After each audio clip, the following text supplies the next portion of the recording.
January 30th, 1965. Hyde Park Gate, London. Asterisk, asterisk. The winter light falls cold through the curtains of number 28. Outside, the street has grown silent in a way that only grief can command. A flag descends slowly over Westminster, its fabric heavy with rain and history. Inside the modest townhouse, a clock stops at 8:30, the moment Winston Leonard Spencer Churchill drew his last breath, 70 years and 90 days after he first drew air into his lungs in Blenheim Palace. The man who had spoken 10 million words into microphones, parliaments, and the ears of kings now lay silent. But his silence was louder than thunder. They would carry him on a gun carriage through streets lined with 1 million mourners. Dockers would lower their cranes in salute along the Thames, a gesture reserved only for royalty, now offered to a commoner who had saved the crown itself. World leaders would bow their heads. But none of them, not one, could fully comprehend what Europe had been spared. Because to understand Churchill's worth, one must first understand the abyss over which he held the continent suspended in the summer of 1940, when every rational calculation screamed for surrender, and only one man's irrational will answered back: never. He was born into privilege but not affection. His father, Lord Randolph Churchill, barely knew him, saw him as slow, mediocre, a disappointment to the bloodline. His mother, Jenny Jerome, the American beauty, loved parties more than parenting. Young Winston was shipped off to boarding school where he was beaten, mocked, and left to nurse his wounds in loneliness. He found solace in toy soldiers, thousands of them, arranged in perfect formations on the nursery floor. His father once watched him play and asked which army college he planned to attend. Winston, desperate for any scrap of paternal interest, said Sandhurst. Lord Randolph nodded. Infantry or cavalry? Winston chose cavalry. It required fewer marks. But the boy they dismissed as dull possessed something that transcripts could never measure, a furnace of ambition burning so hot it could melt iron chains. He forced his way into Sandhurst on his third attempt. He forced his way into combat in Cuba, India, Sudan, not because war called him, but because glory did. He rode in the last great cavalry charge at Omdurman in 1898, his Mauser pistol barking while dervish warriors fell beneath British Maxim guns. He killed men. He nearly died himself. And he wrote about it with such vivid prose that all of England read his dispatches. Churchill understood early what others learned late. Words could be weapons. Sentences could move armies. The Boer War made him famous. Captured by the Afrikaners, he escaped from a Pretoria prison, walked 300 miles through hostile territory, and returned to British lines like Odysseus reaching Ithaca. The story electrified London. He parlayed his celebrity into politics, winning a seat in Parliament at 26. But his ambition made him reckless. He switched parties twice. He championed doomed causes. In 1915, as First Lord of the Admiralty, he masterminded the Gallipoli campaign, an amphibious assault on the Dardanelles meant to knock the Ottoman Empire out of the war. It failed catastrophically. 20,000 Allied soldiers dead. Churchill, the golden boy, became Churchill the pariah. He resigned in disgrace, donned an officer's uniform, and went to the Western Front to command a battalion in the trenches. He wanted to die honorably. Instead, he survived and learned humility, though not too much. For 2 decades, he wandered the wilderness of British politics. He warned about Bolshevism. He warned about Gandhi. He warned about Germany. Most of all, he warned about Germany. While Baldwin and Chamberlain spoke of peace, Churchill stood in Parliament thundering about the Luftwaffe's growing shadow, the Reich's rearmament, the hollow promises of appeasement. They called him a warmonger, a relic, a drunk. His own party sidelined him. Journalists mocked his apocalyptic rhetoric. When Chamberlain flew to Munich in 1938 and returned waving a paper, declaring peace for our time, the crowds cheered. Churchill sat alone in his study at Chartwell, drinking whiskey, painting landscapes, and waiting for the inevitable. He knew. He always knew. May 10th, 1940. Hitler's panzers smash into the Low Countries. 50 divisions, a mechanized fist backed by Stuka dive bombers, tear through Belgian and Dutch defenses as if they were silk. The Maginot Line, France's impregnable fortress, proves utterly useless. The Germans simply go around it. In London, Chamberlain's government collapses. The House of Commons demands a leader who can fight. Reluctantly, bitterly, they turn to the man they had scorned. King George VI, who distrusts Churchill's theatricality, summons him to Buckingham Palace and asks him to form a government.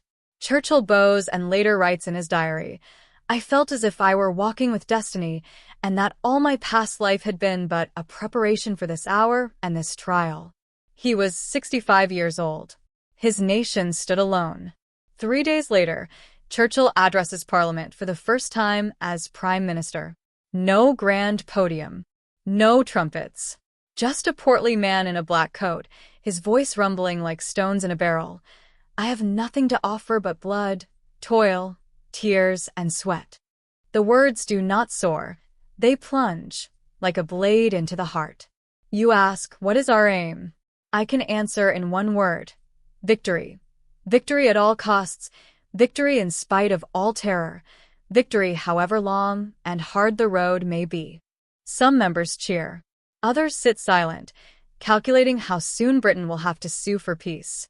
Churchill sees their doubt. He feeds on it. Doubt is fuel. Fear is fuel. He will burn it all to keep the island lit. By June, the situation is beyond catastrophic. France has fallen. The British Expeditionary Force, Britain's entire professional army, is trapped at Dunkirk with their backs to the sea. 300,000 men await annihilation. The panzers have halted, briefly, inexplicably. Hitler thinks the Luftwaffe can finish them. Churchill orders every available vessel, destroyers, fishing boats, yachts, to cross the channel. It is madness. It is desperation. It works. Over 9 days, 338,000 soldiers are evacuated. They leave behind their tanks, their guns, their dignity. But they live. Churchill spins the disaster into legend. He goes on the radio, his voice carried into every British home. "We shall fight on the beaches. We shall fight on the landing grounds. We shall fight in the fields and in the streets. We shall fight in the hills. We shall never surrender." The phrases hammer like drumbeats. Farmers listen in their kitchens. Factory workers pause their shifts. Old women weep. Young men clench their fists. He has given them no false hope, only the promise of suffering and the certainty of will. But privately, he is terrified. Britain has fewer than 500 operational fighters. The Germans have over 3,000. Invasion barges are massing in Calais. Lord Halifax, his foreign secretary, urges negotiation. "We should explore terms," Halifax says. Churchill stares at him with those pale blue eyes, that bulldog face hardened by half a century of scorn and vindication. "Nations that go down fighting rise again," he growls. "Those which surrender tamely are finished." The cabinet votes. By the thinnest margin, they choose to fight. August 1940. The Battle of Britain begins. ****. Every day, waves of German bombers darken the English sky. The Luftwaffe strikes airfields, radar stations, factories. The objective: destroy the Royal Air Force, then invade. RAF pilots, most of them barely 20 years old, scramble from grass runways, climb into Spitfires and Hurricanes, and dogfight at 300 miles per hour. They fight 3, 4, 5 sorties a day. They watch their friends spiral down in flames. They land, vomit from exhaustion, and take off again. Churchill visits the command bunker at RAF Uxbridge. He descends the stairs into the operations room where young women push markers across a giant map, tracking every plane in the sky.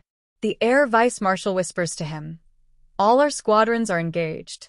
There are no reserves left." Churchill says nothing. He watches the board. He lights a cigar. His hands do not shake. Later, he will write, "Never in the field of human conflict was so much owed by so many to so few." The Luftwaffe expects Britain to break.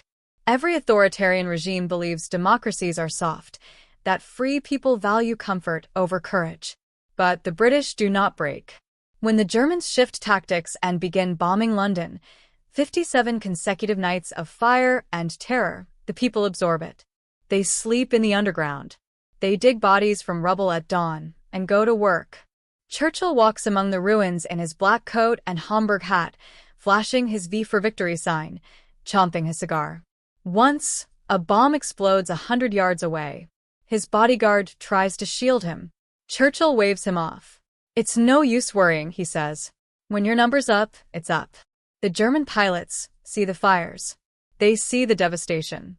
They report that London is finished.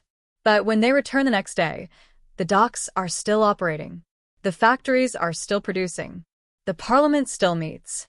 Göring, commander of the Luftwaffe, cannot understand it. He has thrown everything at this island: high explosives, incendiaries, parachute mines. Yet it will not submit. On September 17th, Hitler postpones Operation Sea Lion, the invasion, indefinitely.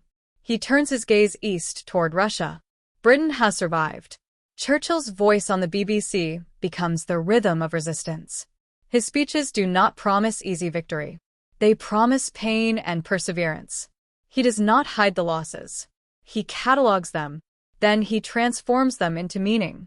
A sunken ship is not just steel at the bottom of the Atlantic. It is a covenant, a blood debt that will be repaid. He teaches his people to see suffering not as defeat, but as investment in a future worth the cost. The Germans expected Britain to calculate, to weigh the odds, and choose rationality. But Churchill gave them something uncalculatable: defiance as a creed, stubbornness as a strategy. He was not a military genius. His tactical decisions were often flawed. He micromanaged. He meddled. But he understood the war was not won by tanks or planes alone. It was won by the refusal to acknowledge that losing was even possible. December 1941.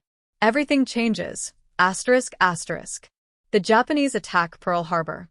Hitler, inexplicably, declares war on the United States 4 days later. Churchill, upon hearing the news, feels a weight lift from his shoulders. He later writes, "I went to bed and slept the sleep of the saved and thankful. America's industrial might, its factories, its oil, its limitless capacity, will now join the fight. The war is far from over, but its outcome is no longer in doubt." Yet, even with America in the war, Churchill's role remains indispensable. He flies to Washington, a dangerous flight over U-boat-infested waters, to meet Roosevelt. The two men forge a partnership. They are not equals. America is the titan, Britain the exhausted warrior. But Churchill's words still matter. His vision still shapes strategy. He insists on invading North Africa first, then Italy, clearing the Mediterranean before striking at France. Roosevelt and his generals want to go straight for Germany. Churchill argues, cajoles, outtalks them. He wins. The Allied strategy for 1942 and 1943 follows his blueprint. He is everywhere. In Moscow, sitting across from Stalin, enduring the dictator's cruelty and paranoia, never flinching. In Cairo, reorganizing the North African Command, appointing Montgomery, turning the tide at El Alamein. In Tehran, at the first Big Three conference, where the old lion sits between the American eagle and the Soviet bear, his influence waning but his cunning still sharp. The symbolic object in Churchill's hand is never far from his lips: the cigar. Not a cigarette, delicate and disposable, but a thick, pungent roll of Havana tobacco, something substantial, enduring, impossible to ignore. In every photograph, every newsreel, there it is, clenched between his teeth or smoldering in his fingers. It is defiance made tangible. It says, "I will not hurry. I will not panic. I will smoke the cigar to the end, and you will wait." The cigar becomes part of his legend. Hitler, a teetotaler and non-smoker, preaches discipline and purity. Churchill, whiskey drinking and cigar chomping, embodies indulgence and resilience. One is the aesthetics of totalitarianism: lean, angular, severe. The other is the abundance of democracy: excess, pleasure, life. German soldiers, when they are captured, sometimes ask to see Churchill's photograph. They do not believe one man could sustain a nation's will for so long.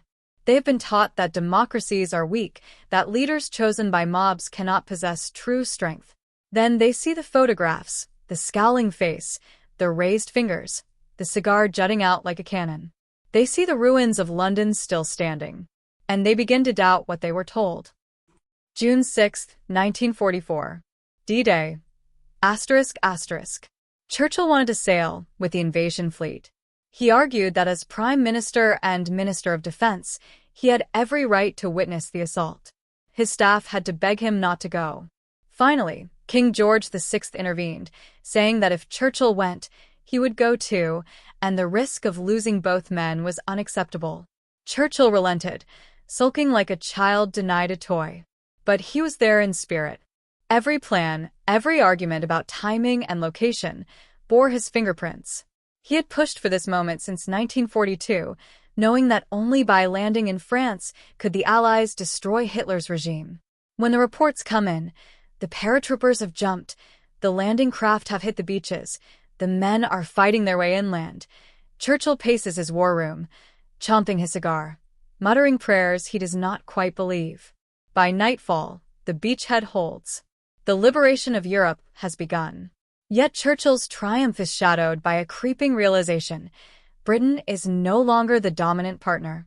American divisions outnumber British. American factories outproduce British. Roosevelt makes decisions. Churchill advises. The empire Churchill fought to preserve is already crumbling. India demands independence. The colonies grow restless. The world is shifting beneath his feet. He does not care.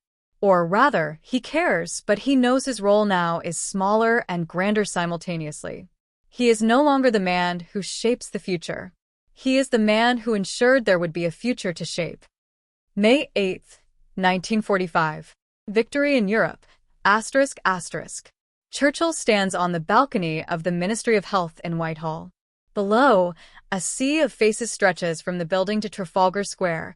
Hundreds of thousands of people, laughing, weeping, singing. He raises his hand in the V sign. The crowd roars. "This is your victory," he shouts. The crowd roars back. "No, it is yours." He does not correct them. He knows the truth is more complex. The victory belongs to the Soviet soldier who bled across 1,000 miles of steppe, to the American factory worker who built 50,000 tanks, to the teenage RAF pilot who never came home. But it also belongs to the man who, in the summer of 1940, stood between Europe and the abyss and said, simply, no. 2 months later, the British people vote. Churchill expects gratitude. He receives a landslide defeat. The Labour Party sweeps into power. Churchill, the man who saved the nation, is cast aside. He is stunned, hurt, bitter. His wife tries to console him. "It may well be a blessing in disguise." He replies, "At the moment it seems quite effectively disguised." But history does not end with electoral defeats. Churchill returns to opposition, writing his memoirs, painting, waiting. In 1946, he travels to America and delivers a speech in Fulton, Missouri. He looks out at the audience and speaks the words that define the next 40 years. From Stettin in the Baltic to Trieste in the Adriatic, an iron curtain has descended across the continent. He names the new enemy. He warns of the new struggle. Once again, people call him a warmonger. Once again, he is right. He serves a second term as Prime Minister from 1951 to 1955, but age has diminished him. He suffers strokes. His memory falters. He becomes the lion in winter, magnificent but slow. He resigns, finally, and retires to Chartwell, painting sunsets, feeding his fish, waiting for the end. May 8, 1945. Victory in Europe. Churchill stands on the balcony of the Ministry of Health in Whitehall. Below, a sea of faces stretches from the building to Trafalgar Square. Hundreds of thousands of people, laughing, weeping, singing. He raises his hand in the V sign. The crowd roars. "This is your victory," he shouts. The crowd roars back. "No, it is yours." He does not correct them. He knows the truth is more complex. The victory belongs to the Soviet soldier who bled across 1,000 miles of steppe, to the American factory worker who built 50,000 tanks, to the teenage RAF pilot who never came home. But it also belongs to the man who, in the summer of 1940, stood between Europe and the abyss and said, simply, no. 2 months later, the British people vote. Churchill expects gratitude. He receives a landslide defeat. The Labour Party sweeps into power. Churchill, the man who saved the nation, is cast aside. He is stunned, hurt, bitter. His wife tries to console him. It may well be a blessing in disguise. He replies, at the moment it seems quite effectively disguised. But history does not end with electoral defeats. Churchill returns to opposition, writing his memoirs, painting, waiting. In 1946, he travels to America and delivers a speech in Fulton, Missouri. He looks out at the audience and speaks the words that define the next 40 years. From Stettin in the Baltic to Trieste in the Adriatic, an iron curtain has descended across the continent. He names the new enemy. He warns of the new struggle. Once again, people call him a warmonger. Once again, he is right. He serves a second term as Prime Minister from 1951 to 1955, but age has diminished him. He suffers strokes. His memory falters. He becomes the lion in winter, magnificent but slow. He resigns, finally, and retires to Chartwell, painting sunsets, feeding his fish, waiting for the end. January 30th, 1965. The funeral. ****. They carry him through London as if he were a king. The gun carriage rolls slowly, pulled by sailors of the Royal Navy. The coffin is draped in the Union Jack. Behind it, a riderless horse, boots reversed in the stirrups, the ancient symbol of a fallen warrior. Churchill had planned the funeral himself, down to the hymns and the route. He wanted a procession, not a lament. He wanted drums and trumpets and the great bells of St. Paul's. At St. Paul's Cathedral, the greatest men of the age gather. De Gaulle, Eisenhower, monarchs and presidents. The Archbishop of Canterbury delivers the eulogy, but the most eloquent speech is the silence. After the service, his coffin is placed on a barge. It travels up the Thames, past the Tower, past Greenwich, as cranes along the docks dip in salute. The dockers, longshoremen, laborers, men of rough hands and simple faith, had voted to honor him thus. No one ordered them. They simply knew. The barge reaches Waterloo Station. The coffin is loaded onto a train. It travels to a small village in Oxfordshire, to the churchyard at Blaydon, within sight of Blenheim Palace, where he was born. They bury him next to his parents and his brother. The gravestone is plain as he wished. No titles, just his name and his years. What did Winston Churchill save Europe from? The obvious answer: conquest, slavery, extermination. If Britain had fallen, there would have been no launching point for D-Day. No Atlantic Alliance. No Second Front. The Soviet Union, even with all its strength, might have negotiated a separate peace. Hitler's Fortress Europe could have endured for decades. The death camps would have continued their work uninterrupted. The SS would have ruled from the Atlantic to the Urals. But Churchill saved Europe from something deeper than occupation. He saved it from the idea that might makes right, that efficiency trumps morality, that the future belongs to whoever is willing to be most ruthless. The Nazis believed democracies were inherently weak because they valued individual life, because they debated, because they hesitated. Churchill proved them wrong. He showed that a free society, precisely because it is free, can summon reserves of courage that no dictatorship can match. Because free people fight for something beyond orders, they fight for home, for choice, for the right to complain and to dissent and to love what they choose to love. The cigar, that ever-present symbol, was not just a habit. It was a statement. It said, **I have time. I have abundance. I have the luxury of patience because I know, in the end, we will prevail. Totalitarianism is lean and hungry and fast. Democracy is slow and messy and sometimes fat. But democracy endures. It absorbs blows. It learns. It outlasts." Churchill was not a perfect man. He held views on empire and race that history has rightly condemned. He made mistakes, Gallipoli, Greece, his meddling in military strategy. But in the one moment when the world needed not a perfect man, but an indomitable one, he was there. And he did not flinch. The light falls cold through the curtains of Hyde Park Gate. The clock has stopped. The man is gone. But the words remain. They echo in every parliament that meets without fear. In every courtroom where justice is spoken aloud. In every street where a citizen can walk and say what they believe without glancing over their shoulder. Churchill understood that freedom is not natural. It is not the default state of humanity. Tyranny is the default. Freedom must be won, generation after generation, by people willing to pay its price. Europe was saved not by tanks alone, nor by bombs, nor by the weight of numbers. It was saved by the voice of a man who, when every rational mind said surrender, said instead, never.